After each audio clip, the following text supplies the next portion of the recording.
Olá, meus amigos, Deus abençoe a vocês. Hoje, dia 26 de maio, estou incumbido pelo nosso querido Emanuel de trazer uma mensagem aí para vocês do grupo de evangelismo. Então, eu queria começar lendo essa mensagem que está baseada nessa pergunta que foi proposta na mensagem, que é: onde está o teu irmão? Questionamentos de Deus, né? São questionamentos que Deus faz a nós e nós precisamos responder a essas perguntas. E essa é uma pergunta de extrema importância. Ela, no meu entender, é ao mesmo tempo uma pergunta fácil e difícil de responder, porque por trás da pergunta de Deus existem questionamentos mais profundos do que saber somente a localização, o lugar geográfico onde está o nosso irmão. Nessa pergunta, Deus quer que você responda como está o coração dele, como está a alma, o íntimo dele, se você tem se preocupado com ele, se você tem se importado com ele. Então, essa pergunta de Deus, ela está envolvendo uma série de fatores que não dizem respeito somente à questão geográfica de localização, né? Vamos analisar o que aconteceu com Caim. Caim tinha alguém para chamar de irmão. Esse alguém era Abel. Eu cresci filho único, não tive um irmão. Depois, mais tarde, eu fui descobrir que meu pai tinha outra família e ele tinha uma filha, e eu descobri que eu tinha uma irmã nesse processo todo aí da vida, né? Mas até os 12 anos de idade eu sempre me vi como alguém que não tinha um irmão para compartilhar coisas, né? Então eu queria muito, eu sempre desejei muito ter um irmão durante a minha infância, porque eu via os amigos da rua que tinham irmãos e eu era filho único. Então Abel, ele tinha alguém para chamar de irmão. Ou melhor, Caim tinha alguém para chamar de irmão, e esse alguém era Abel, e ele não valorizou isso.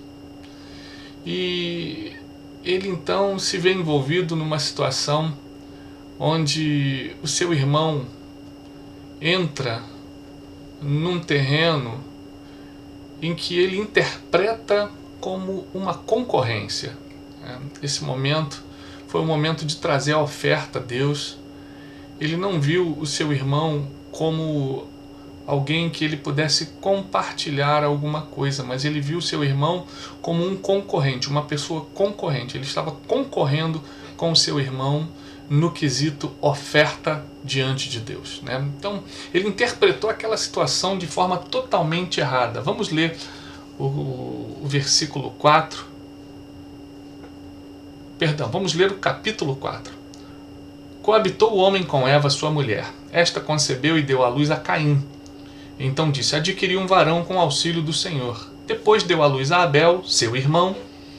Abel foi pastor de ovelhas e Caim lavrador.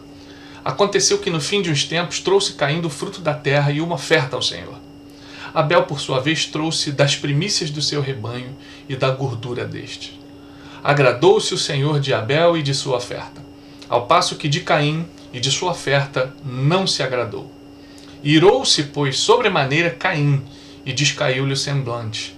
Então disse o Senhor: por que andas irado, e por que descaiu o teu semblante?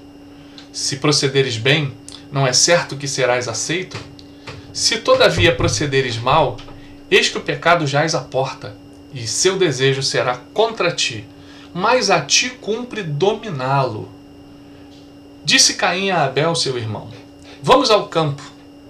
Estando eles no campo, sucedeu que se levantou Caim contra Abel, seu irmão, e o matou. E disse o Senhor a Caim: onde está Abel, teu irmão? Ele respondeu: não sei. Acaso sou eu tutor do meu irmão? Então nós vamos parar aqui essa leitura, porque aqui é o suficiente para a gente poder traçar o caminho da nossa mensagem. Caim interpreta a situação de forma errada, como nós já dissemos aqui. Ele confundiu o sucesso do seu irmão com o seu insucesso. E eram duas coisas separadas. O fato do meu irmão ter sucesso não incide diretamente no meu insucesso. Por quê? Ele fez algo que agradou a Deus. E eu fiz algo que desagradou a Deus. Portanto, se há alguém que eu preciso ficar chateado ou irado, é comigo mesmo. Deus fala com Jeremias lá em Lamentações. De que se queixa o homem? Queixe-se, pois, do seu próprio pecado. Então, se eu tenho algo a me queixar, que seja de mim mesmo. Que eu não fique olhando para o meu irmão. Tem tanta gente hoje que coloca a culpa nos outros, coloca a culpa do seu insucesso na sua esposa, no seu pai, na sua mãe. E nós não podemos deixar esse tipo de sentimento tomar conta da gente. O sucesso do nosso irmão não está ligado ao nosso insucesso. Então nós precisamos fazer a diferença entre essas duas verdades. Essas duas coisas que nós acabamos de analisar. Gênesis 4:7. Se você fizer o bem, não será aceito. Mas se não o fizer, saiba que o pecado o ameaça à porta. Ele deseja conquistá-lo, mas você deve dominá-lo. Então nós precisamos dominar esses sentimentos que provêm do nosso insucesso, que provêm dos nossos problemas, das nossas insatisfações. O fato de Deus reprovar a oferta de Caim tornou ele uma pessoa irreverente, uma pessoa mimada e malcriada. Então, quando nós somos reprovados por Deus, a Bíblia diz que Deus, ele corrige aquele a quem ama. Deus estava corrigindo Caim porque Deus o amava. Só que ele entendeu a correção de Deus de uma forma irreverente, de uma forma malcriada. Então, ele se comporta de uma forma completamente inadequada diante de Deus. Ele responde a Deus sem o devido temor, sem a devida reverência. E a palavra de Deus vai dizer o quê? O temor do Senhor é o princípio da sabedoria, e o conhecimento do santo, a prudência. Está lá em Provérbios 9:10. E eu fico pensando, meus irmãos, quantas pessoas hoje, na igreja, se comportam assim, de uma forma mimada, irreverente e malcriada com Deus e com seu irmão. Às vezes respondem às pessoas de uma forma completamente inadequada. Aquela pessoa não lhe fez mal nenhum, mas porque ela estava amarga, de mal com a vida, de mal consigo mesma, ela responde a essa pessoa de uma maneira completamente inadequada. De uma forma que a pessoa fica sem entender. Poxa, o que eu fiz para receber esse tratamento? Então, nós precisamos olhar para dentro de nós e não ofender ou tratar as pessoas segundo os nossos problemas, segundo os nossos insucessos, segundo as coisas que nos incomodam, que vêm de dentro. Nós precisamos colocar as nossas angústias diante de Deus, para que Deus trate, para que a gente não venha a atingir o nosso irmão por conta das nossas inseguranças, dos nossos problemas pessoais. Então, vamos vigiar em relação a isso. Essa resposta que Caim dá a Deus é uma resposta de alguém que está doente no seu interior, de alguém que não olha para dentro de si mesmo, só fica olhando para o que acontece com o outro, para o sucesso do outro. Porque se acontecesse comigo o que aconteceu com meu irmão, se Deus me abençoasse como abençoou meu irmão, aí sim eu vou ser feliz. Meus irmãos, não podemos olhar para a vida com essa lente. Nós precisamos receber a palavra de Deus. Caim recebe uma palavra de Deus. Se você fizer o bem, não será aceito? Essa pergunta também é uma pergunta-chave, tão importante quanto a pergunta: onde está o seu irmão? Então, nós precisamos deixar de ser mimados e malcriados com Deus e com o nosso irmão, para a gente ter condição de responder essa pergunta. Caim entra por um caminho difícil, um caminho penoso, um caminho de morte. Ele permitiu que os piores sentimentos tomassem conta do seu interior.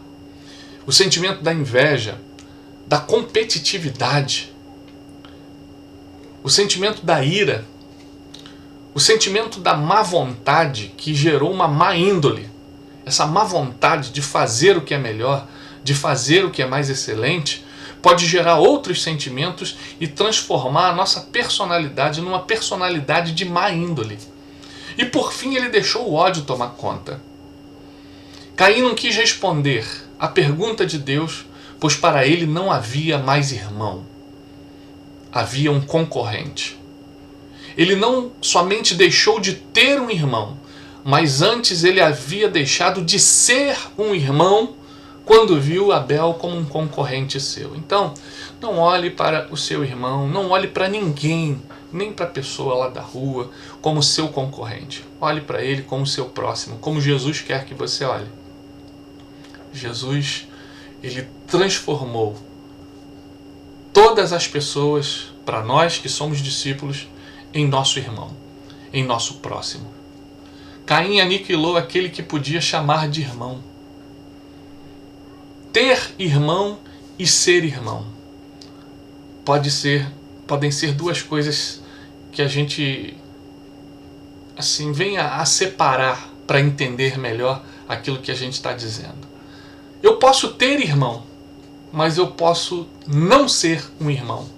Eu tenho irmão, mas eu, com as minhas atitudes, com as minhas palavras, eu não sou um irmão para ele. Eu só tenho um irmão, mas eu mesmo não sou um irmão. Eu não me comporto como um irmão, eu me comporto como um estranho.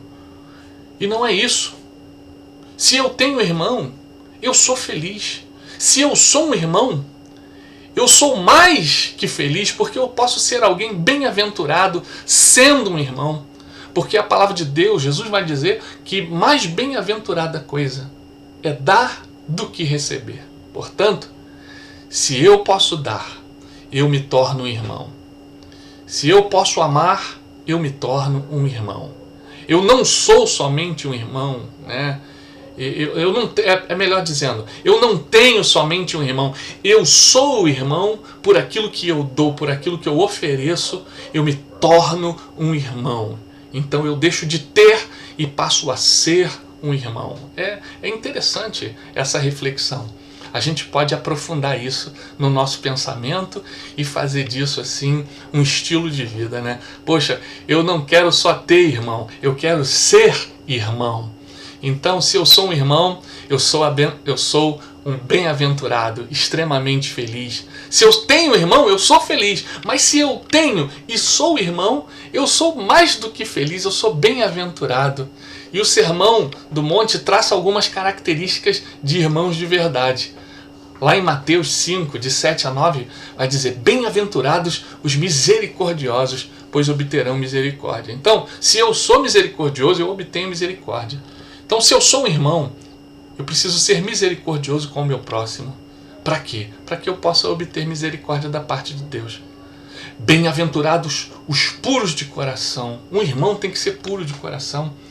Eu não posso oferecer querendo algo em troca. Um irmão, ele dá sem esperar nada em troca. Ele oferece sem esperar a volta. E o que acontece com os puros de coração? Eles verão a Deus. Então, é interessante a gente poder observar a palavra de Deus e ver também que bem-aventurados são os pacificadores, pois serão chamados filhos de Deus. Um irmão, para ser irmão, ele tem que ser um pacificador. Um irmão não coloca lenha na fogueira. Um irmão não fica provocando a ira do outro irmão. O irmão, ele procura pacificar. Então, se eu sou um bom irmão, eu pacifico a situação. Eu não fico inflamando, causando divisão. Porque os pacificadores serão chamados filhos de Deus. Então, meus irmãos, como é importante a gente saber responder aonde está o nosso irmão, não geograficamente, mas porque a gente se importa com ele e porque ele não somente é nosso irmão, eu sou irmão dele porque me interesso e me importo com ele. A palavra de Deus lá em 1 João vai dizer: 1 João 4, 20 a 21. Se alguém diz eu amo a Deus e odeia seu irmão, é mentiroso. Pois quem não ama seu irmão ao qual viu, como pode amar a Deus a quem não viu? E dele temos este mandamento, que quem ama a Deus, ame também o seu irmão. E Jesus define como irmão todo aquele que pode ser chamado de próximo.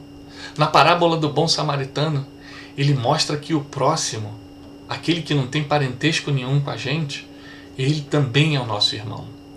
Jesus, quando no Sermão do Monte manda amar o nosso inimigo, ele está dizendo para mim e para você que nós podemos até não ter um irmão, mas é preciso sempre ser um irmão até daquele que diz ser nosso inimigo. Então, seja irmão para quê? Para que você possa responder essa pergunta.